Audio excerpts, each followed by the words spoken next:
Hey everybody, thanks for joining me again on another vlog. Today is Wednesday now. Wednesday, April 22nd. The week is going by so fast. I got a special guest today, but again, like always, we're not going to be talking about COVID-19, the latest numbers, the latest information. If you are looking for that, just go to these websites you see there on your screen, cdc.gov, which is one of my personal favorites because you can really go down to your county or your community and look at the cases and the numbers there. You can also go to WHO.int, the World Health Organization. So all these two websites contain a lot of resources. Again, my favorite one to go to is just cdc.gov. And it has guides on like how to properly wash your hands or how to disinfect properly your home, that's that sort of stuff. So a lot of important documents. Okay, so I want to get to my guest because she is a promotions producer at the ABC affiliate station in Santa Barbara. Sierra. Hi, Sierra. How are you? Hello, I'm good. How are you? Good, good. Well, thanks for joining me here today. So, just for everybody watching, what can you explain exactly what you do and what is a promotions producer? So basically, I put together little commercials and teases to get people to watch the news and news stories that we come up with for our station. Nice, nice. Uh, you've been working from home, is that correct? Yeah, so I actually have two jobs. So one of my other jobs, I'm a production assistant at City TV. So I still go into the city to work, but for KUIT, the ABC affiliate, and KCOY, the CBS affiliate here in Santa Barbara, I'm able to work all from home, which is nice. Awesome. Well, how long have you been working from home? Approximately like 3 weeks now. So at first it was a little frustrating Uh because you huh. can't have that face to face contact, Yeah. and I didn't have a regular desk. But then my one of the IT guys was able to come and set me up with my computer at home and everything. So yeah, it's been a lot of adjusting. Wow. Had you done remote work before this? No, nope, not at all. So, but it's kind of nice because then I can go, I can make some snacks, I can go for a quick walk. But yeah, it's been isolating, but it's everyone's got to make it work to make everyone else safe. Yeah, exactly. Yeah, I think you've been working remotely as long as I have. I think I just went on 4 weeks a couple days ago. Maybe no, maybe it was last week actually. I'm kind of losing track of time. But I know it's been a month now, at least a month since I started working remotely, and luckily I was set up. So the way we met was we were all hanging out with friends that we know at the station because they used to work there. But when I worked there, that's when I started working remotely too because I was doing digital, and so I was kind of set up already to handle that task of working remotely. But that meant that I had my own computer, my own equipment. But in your case, like, what did you have your own stuff, or what was the process to get you up to speed on working remotely? I didn't have any. Remember, I was DMing you actually, and I was so frustrated. I have no computer monitor. I didn't have a keyboard. I had absolutely nothing. So I was sitting on my couch and I would plug in my computer, or yeah, the computer to my TV, sitting on my couch, and I was like, I literally can't do this. I'm like typing on my lap and everything. And then you sent me a picture of your workspace all set up, and I was so jealous. I was like, oh my gosh. Um, so I ended up having to go in, and I ordered a table off World Market. It's actually super cute, so I can keep it now. But it was quite a process to get set up. And Armando, the our IT guy, the one who introduced us, he set me up really nice with the computer here, and then he gave me a keyboard and a mouse. So it all worked out, but it was really stressful at first. Yeah, I gotta say, Armando, he was one of my groomsmen, and he's a friend of mine, and he is just an awesome person and an excellent IT too. I mean, for him when he set me up to work remotely when I worked there, it was I mean, he did it within minutes. It's crazy. I mean, he's very talented. So they're lucky to have him there, and yeah, if you need anything, he'll get it for you. Oh So yeah, I was yeah, like calling him like 3 times every like 15 minutes, and I was like, oh my gosh, he's gonna put me on silence. He's gonna silent mode me. I was so nervous, but he was like, every time I called, he was on it and would fix the problem in like 3 minutes, and I was like, wow, it's amazing. now have you been waking up earlier than usual or a little later now that you have to work remotely? Well, I know you said you wake up later. I do, yeah, yeah. Yeah, I I've actually been up earlier because I go to bed earlier because there's nothing to do. Yeah, that's the key. Yeah. Go to bed Yeah. early. Yeah. Yeah, I woke up, but like it's actually heating up. There's supposed to be a big old heat wave hitting yeah, LA. I think really like starting tomorrow until Saturday, I believe. Um, Up in the 90s. So that's gonna be crazy. But usually, what the way I handle the heat is like my body just naturally wakes up. It's crazy. Like if it's cold and cloudy and overcast, like it's been like the last few days. Um, I yeah, I tend to kind of sleep more, hibernate, I guess. But with the sun coming and the heat coming, I'm probably gonna be waking up a little earlier, and I don't know, maybe going to bed earlier too. So far, I haven't been Yeah. doing a great job at getting to bed early. Yeah. Do you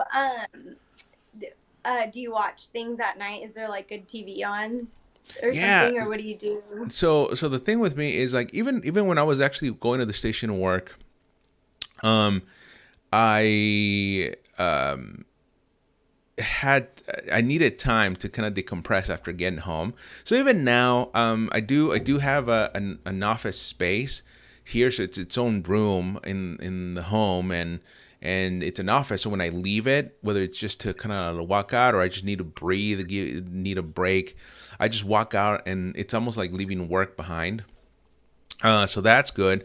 But just like when I was going to the station, yeah, after I leave work, I need time to decompress. So I have to usually go and watch a little TV for a little bit before I start to even feel tired. Um, and so I've been doing I've been binge watching The Office. I Uh, watched it like 3 times. I love The Office. It's my favorite. I know, yeah, you can't get enough of it. Bear I don't beats like the Battlestar like Galactica. I don't like the last seasons. After Steve Yeah. Carell left, I'm like, like Will Ferrell's funny and all, but I think it was way funnier with Steve because he's Yeah. just like he reminds me of my like dad a little bit. I'm not gonna Uh-huh. lie. And whenever I say that, my dad gets so upset, but just like how kind of nerdy he is. Yeah. Well, Yeah. yeah, I mean it's and the good thing about rewatching it is that sometimes you get to see things that you probably missed the first time around.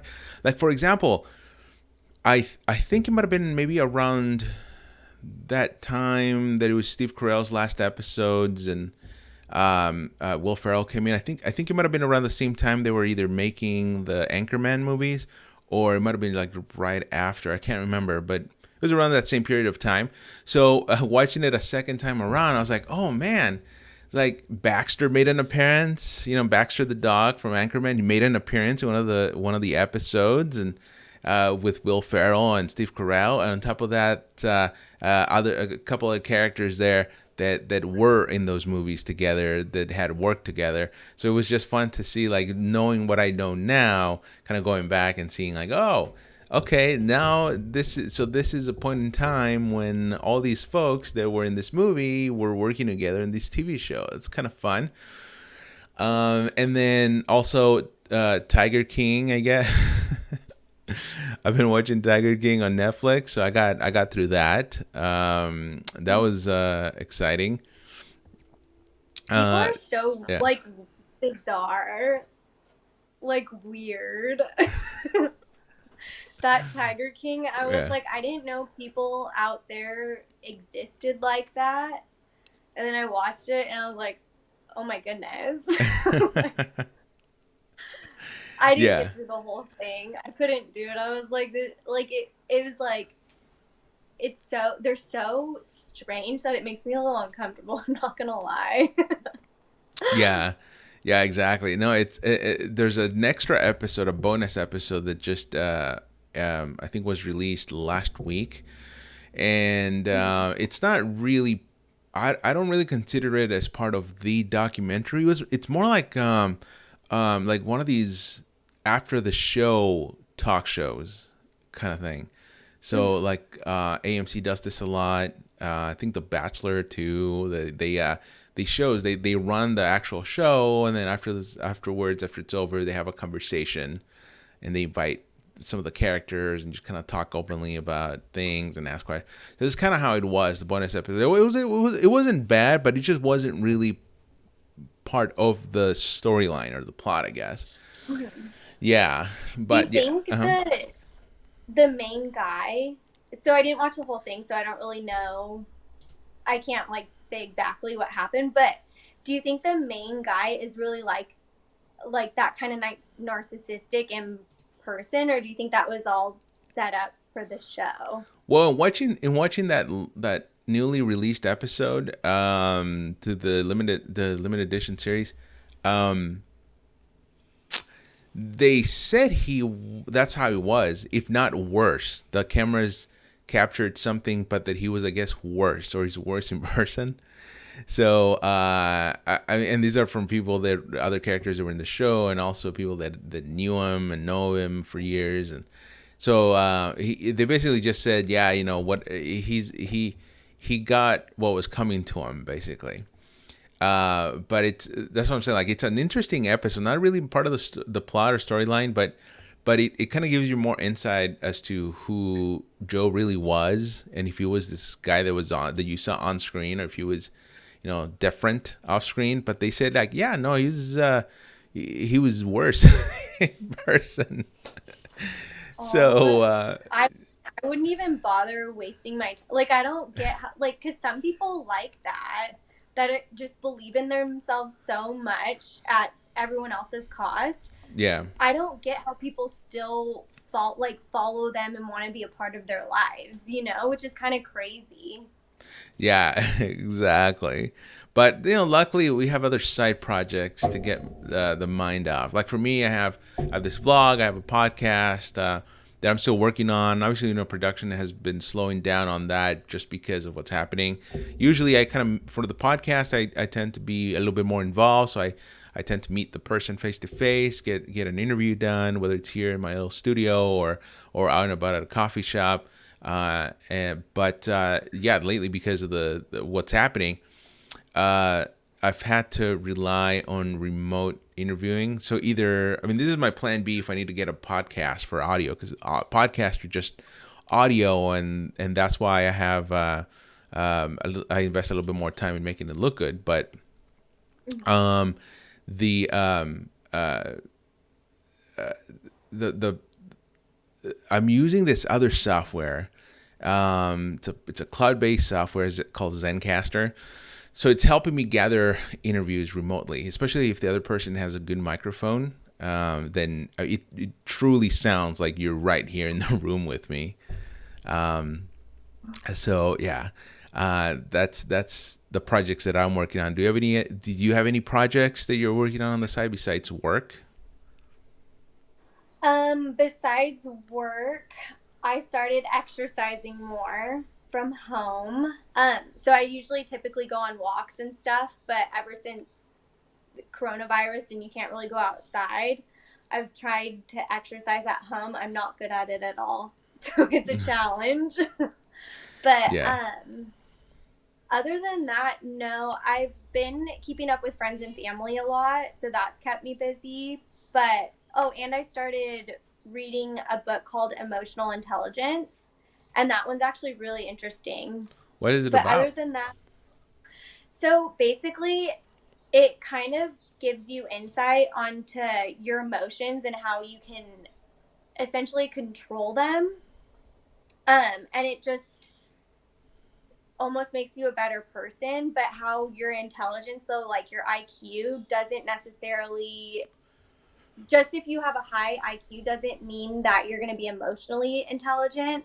And emotional intelligence can get you farther than an IQ, and that you're not necessarily born with emotional intelligence, but you can learn it.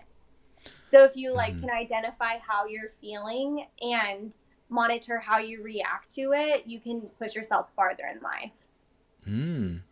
Interesting. I It's you know really that interesting. yeah that just reminded me of the Big Bang Theory, where Sheldon Mhm. is a he he in many ways is way smarter than the other ones, the other guys, but he has no social skills, no emotional intelligence, if you will.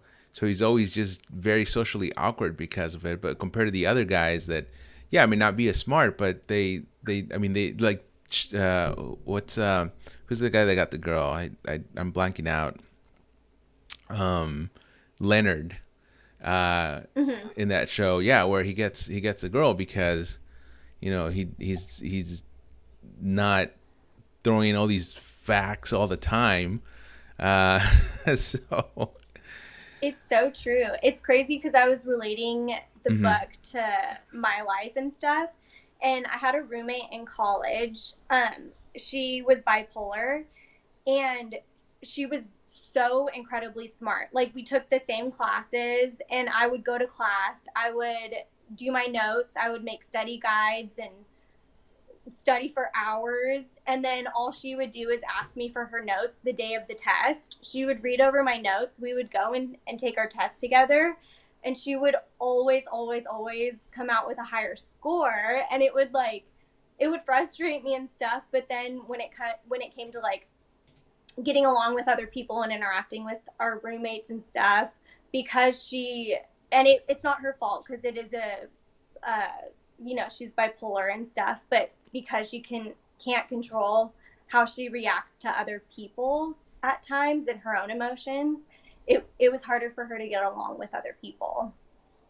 Wow. But she was way more smart than I was. Like it would be like so frustrating because I would be spending hours studying, and then we would go in and she would come out, she'd be like, "What grade did you get?" And I'd be like, "I don't even want to know what you got." Oh, Get geez, like an man, A that's plus on it.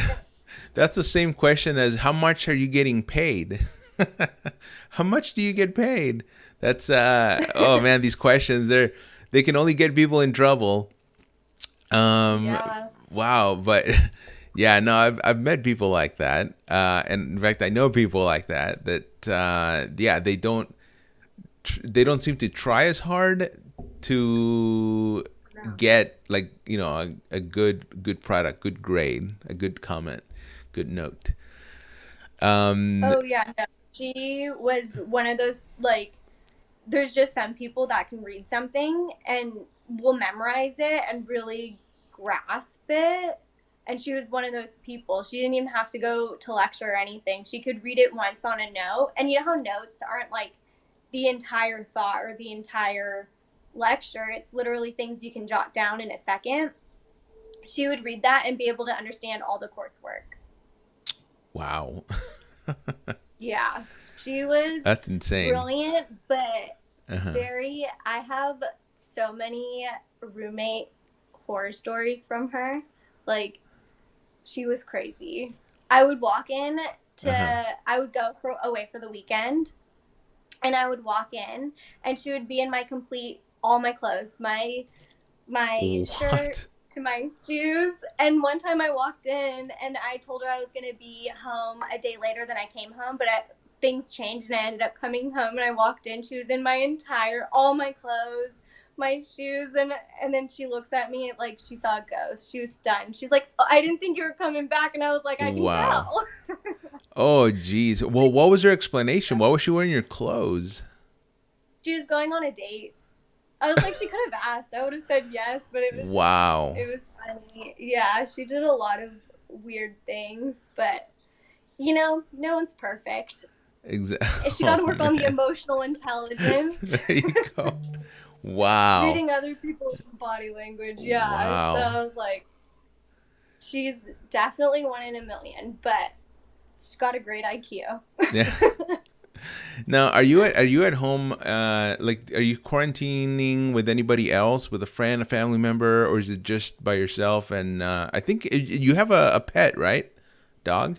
No, so Mm-hmm. I live alone, but I do have a friend that'll come over and stuff, and um I see my two friends. So my other friend lives alone, so we see each other, and then I have another friend who I've kind of been not dating, but seeing where things go. You know, quarantine crush, and so I see him, but other than that, it's just me. So it's that's the hard part. I like that name you just gave it, that title, Quarantine Crush. I like that. Quarantine crush. So how I kid you not. uh-huh. Everyone with their significant other is either going to be like, "This is the love of my life. We're getting married," or "Get me the heck out of the house," because I it's so much time together. It's crazy. So but how are you making it work? How are you making this Quarantine Crush work with the current situation? Okay, well, so he doesn't have an Instagram, so I can talk about it like freely, but because we'll never see this. But to be honest, like he's so the sweetest guy I've ever dated. So I know, like, based off of this relationship, I know what I need for the future, which is someone who's really attentive. He's very caring and really like thinks about my needs and stuff, which I'm also learning from him on how I need to treat a Mm-hmm. partner. Um, but it's just like if he notices I'm having a bad day or something's a little off with me, he'll bring flowers or come and hang out and like watch a movie. But he's just really, really sweet. But on the flip side, his cleanliness, like cleaning up after himself, isn't up to like standard. So I'm working on that with him. Cleaning up. So And are you doing a lot more Zoom calls? Zoom call. So I was on a Zoom call Uh-huh. yesterday for my cousin's birthday. She's Mm. just turned 25. So she was a little disappointed that she was on Zoom, but it was fun. It was cute. Have you done any Zoom calls? Yeah. I did it with a friend of mine out there in Santa Barbara. I haven't done it since though because a lot of folks now have iPhones, so we just do the FaceTime. There's no, there's no. I mean, there was a time back, I don't know, maybe 10 years ago, where the webcams were the latest and greatest. This was before the iPhones came out, especially before the FaceTime feature came on board, and yeah, like then I really wanted to have a webcam. At the time they were super pricey, I remember, but I wanted to really have a webcam so I could video chat with friends and everything. And now it's so easy, I don't really need one. So I did Yeah.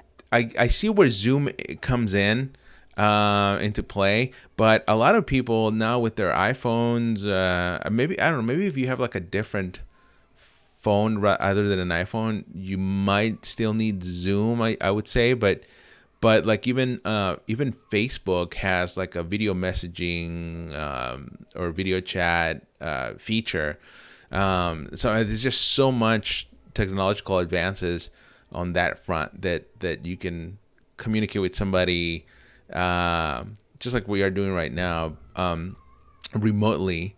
But then, like for example, I've seen people, well, reports of people dating during the quarantine, and they use Zoom a lot. But have you with this guy that you're seeing, have you used Zoom, or does he usually come on over?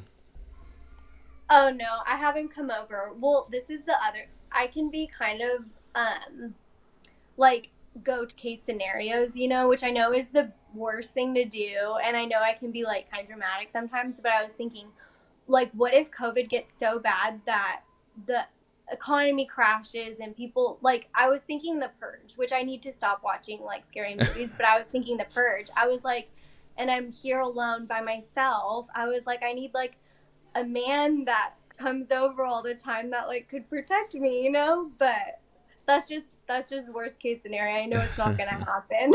But he comes over. I grew up with a twin sister too, Oh, so okay. I've never lived by myself. I've never really been alone often. So this corona thing is pushing some uh things I didn't know about myself. Like now I know I can spend time alone and be okay, but that's one of the things I struggle with. I always kind of have someone with me or like a buddy, so he's really stepped up to be that kind of buddy, so he is over a lot.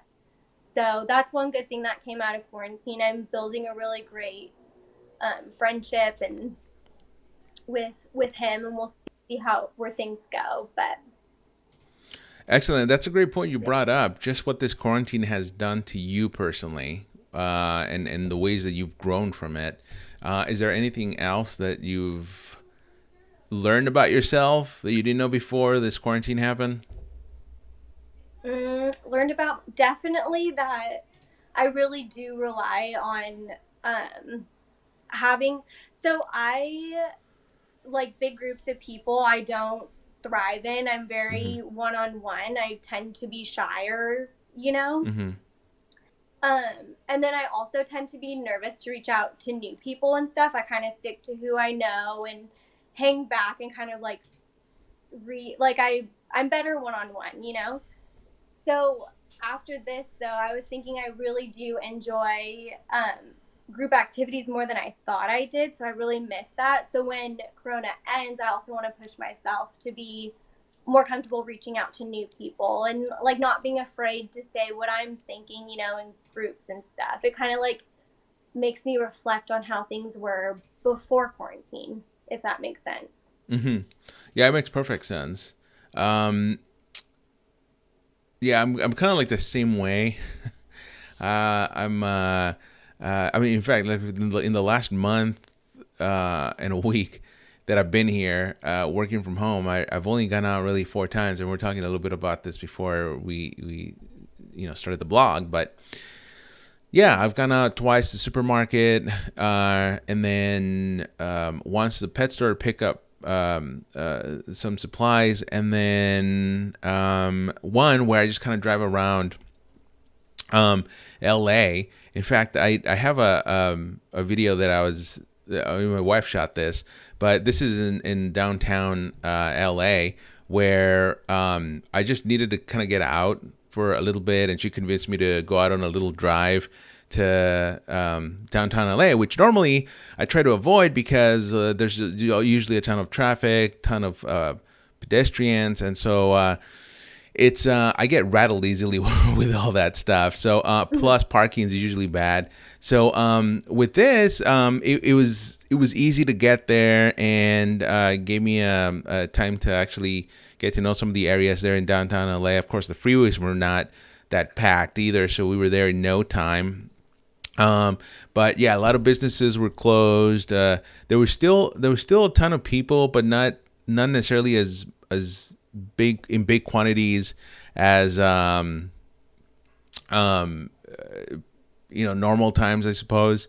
But yeah, I mean, it was just nice getting out. It was a sunny day too, so it was nice getting out. Plus, because there's not really a ton of traffic right now, the smog that normally blankets the LA areas, but particularly the downtown LA area, wasn't really there. So we could just see blue skies. It was like coming from Santa Barbara, born and raised. It was it kind of reminded me of Santa Barbara, like an actual city that was nice and clean, and It looked really nice. I mean, we went through some of the well-known locations. Like, I mean, City Hall, which you're seeing right now. City Hall is just Yeah. it's an impressive building, very old-timey looking, and just loved it. And then on top of that too, we went over to Chinatown, which I'm gonna try and hit the Chinatown once this is all over, and we can actually congregate outside again in a safe manner. Yeah. Then I really want to go to Chinatown again because there was some of the businesses that were open there at the time that I was there were all restaurants. Everything that served food, you can see the famous arches there. And there were some lines out the door of people trying to get their food and everything, but some of these places look really good to eat. The good thing about LA is that with these restaurants, you see the health grade from the get go because they have it planted. So if it's an A, like you're pretty much safe to go in there. I've been told that, and I didn't see this time around because I was driving. I didn't even get out of my car at all. I was just driving.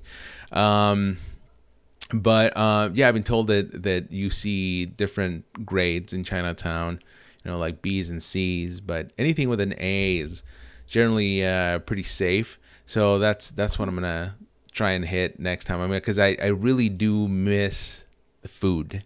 So yeah, it's one of the things I'm looking forward to once the quarantine is lifted. What about you? Is there anything you're looking forward?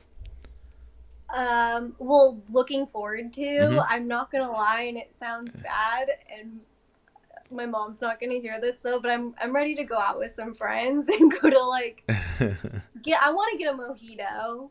There you go. Yeah. Like a really good mojito, and I want to go out with friends. That's kind of what's nice about Santa Barbara is when you go out, since it's so small, you kind of see the same people all the time, and you get to like Mm-hmm. just be like, oh my god, hey, hey. It's kind of cool, and I miss that. I miss going out and being able to say hi to like people that you see at the same places you go to. So I'm ready for that and a mojito. Exactly. That's good. Yeah. Lastly, I just want to ask you, LA and Santa Barbara are completely different in so many ways, but like over here, I feel like we're a little bit more stricter with our like stay at home orders just because there's so many people here versus Santa Barbara. Santa Barbara is like maybe like two neighborhoods in LA.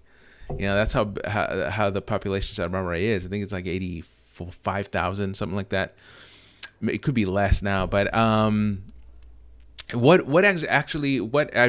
is the situation that you're seeing out there in Santa Barbara? Is Um, mm-hmm, it's not as crowded as it usually is. mm-hmm, That's for sure. It's like State Street. You know how people are walking up and down State Street all the time? yeah, That it's sparse. It's people are still out because we have takeout obviously, and our beaches and hiking trails aren't closed. Um, okay, so when I went, I did go for a walk on the beach the other day, and I'm not gonna lie, the social distancing, it could people could listen to that a little more, but everyone has the masks on, so I think people are trying to be as respectful as possible, and you can tell people are keeping their distance and respecting others, but it could be a little bit more strict, but also we're kind of not completely lucky, but a little luckier out here because we're also not hit as hard. mm-hmm. All right, and where can people find you? How can people connect with you on social media? You could follow my Instagram at Sierra Kalman. Um, yeah, I do Instagram, have a LinkedIn, Sierra Kalman. It's all the same thing. SIERRAKALMAN. Yep. All right. Well, Sierra, before we wrap it up completely, is there anything else you want to add that we didn't talk about or chat about? Mm, I think that's it. I hope you're doing good and everything. I should have asked Yeah. about you more. Oh, no, no, no. Trust me. Like nobody wants to know about me. But I do little tidbits here and there. Well, I do want to thank you for just taking some time this morning, and I know you gotta get hit town pretty soon, so I'll let you get to that. But thank you again for coming on. Yeah, thanks for having me. Of course, and stick around. We'll talk a little bit more afterwards. But I want to thank everybody that tuned in to watch this vlog. And yeah, I really do appreciate your support. If you want to follow me on social media, you can. Here is my Instagram, Oflores News. You can also follow me on Twitter at Oflores. And if you are looking for more information on COVID-19, coronavirus, you can go to cdc.gov or who.int. You'll see the links here on your screen. There's lots of great resources. Of course, you can always follow your local news media organizations and health organizations and officials as well. You'll get information that way. Today, like all the other days, are going to be days of press briefings, news conferences, so you'll get the latest information there. Again, thank you for joining me this morning, and should be a nice sunny day, good weather out there. So be sure to get some fresh air and stay safe.